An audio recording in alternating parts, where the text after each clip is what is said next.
Hey guys, Ken Lusk here with MyStarReport.com with the latest installment of my prediction videos.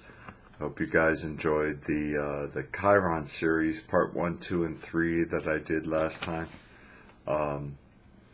What we had today is the full moon becoming full today at 4:07 p.m. Pacific Daylight Time in the 8th house. Again, messing around with all those Pluto energies, those Scorpio energies. Expect to see a deep need for power struggle, money, deep purification, purging, cleansing, detoxification, like in this Gulf oil disaster thingy. That's a really good example. Speaking of detoxification and cleansing, and the reason for that, of course, is that Scorpio and Pluto, represent or rule deep penetration, detoxification, drilling, mining, things like that.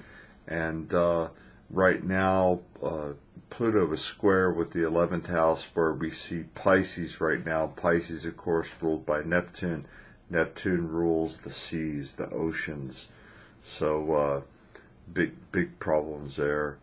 And the moon in the 8th house squaring Pisces, that's behind a lot of that.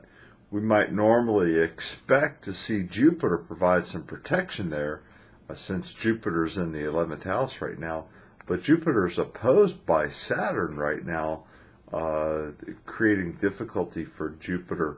And this opposition also makes for poor judgment, bad luck, misfortune. So there's no protection there, there's no luck. This also makes very poor conditions for investing. So don't invest, don't gamble, don't speculate. Another thing that adds to that particular problem about making risks with your money and making investments is the moon is directly opposing the sun. The moon in the 8th house opposing a second house sun. So again, there's another energy that says don't make any investments. Also in the 5th house of speculation, which in mundane astrology also directly rules the stock market, there's a retrograde Saturn that's opposing Jupiter.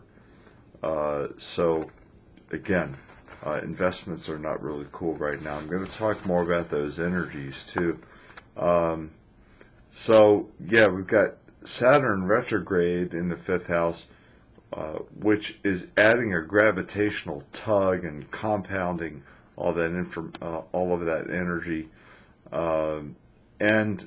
This whole thing here between the moon and Jupiter and Saturn and the sun is actually creating a very dangerous sort of cross that is electromagnetically activating the entire wheel of the zodiac and amplifying all the hard aspects. What does the sun do? The sun amplifies everything. It amplifies all energies that it comes into a significant aspect with, and the sun is right there as a part of this cross. So this cross has set up basically 4 poles in the wheel of the zodiac and is electromagnetically activating the entire wheel of the zodiac with these energies. So we're going to see this actually further aggravate the crisis that's going on right now between North and South Korea. In the 5th house, we find Virgo there with the retrograde Saturn, and North Korea is a Virgo country. North Korea set Articles of Declaration on September 10, 1948. South Korea is right next door in the wheel of the zodiac right now in the 4th house, which is occupied by Leo right now. South Korea is a Leo country, having set Articles of Declaration on August 15, 1948. By the way, also these dates make for the tail of the dragon being in Scorpio for both countries. So they share the tail of the dragon in Scorpio. So here's also the rub for South Korea.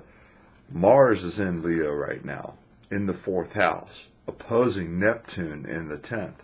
And in mundane astrology, of course, the 4th house represents both disaster, the seas, to name a few keywords there. Mars, of course, being the planet of war and weapons of war. Neptune in the 10th house, opposing that. Neptune, going back to Neptune in the 10th, Neptune rules the seas and vessels of the sea. So the energy is set up then for naval warfare and the obvious opportunity for war at sea for South Korea.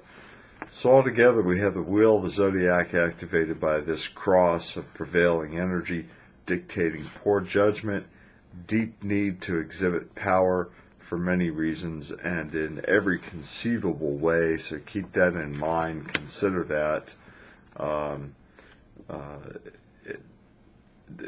This again is going to bring about displays of power, acts of war, aggressive behavior, forceful behavior, conflict, posturing, saber rattling, right? No protection or luck or wisdom from Jupiter. So you're starting to get the picture here. Now add to this Uranus moving into Aries, which has happened. Aries ruled by Mars, of course, and Uranus ruling explosive change wherever it goes. And Uranus is very close itself to directly opposing Saturn. And Saturn, of course, influencing North Korea right now. So astrological conditions also seem to be dictating that the Libra country, China, in the 6th house right now, these astrological energies are dictating that China appears to the world as a powerful leader with political and military influence and strength. China will be embarrassed by North Korea if North Korea fails to respect China's command to stand down in this crisis, which China has asked. And North Korea, when you look at its natal chart, North Korea will reject this attempt by China to control it. It's a scary picture with grave possibilities while the full moon is in the 8th house of mass death. So the stage is set and the world is watching. Email your questions to me at ken@mystarreport.com. Don't forget to go to mystarreport.com if you're not already there for the other predictions that are posted there. Of course, headlines backing up the predictions that I've already made for the month, predictions I already made for this period, and there's other downloads that are available. I've left the Chiron videos up there, the whole series, part 1, 2, and 3. You can download as Windows Media video files, download them and watch them on your computer. So again, email me with your questions at ken@mystarreport.com. And until next time, Lusk out.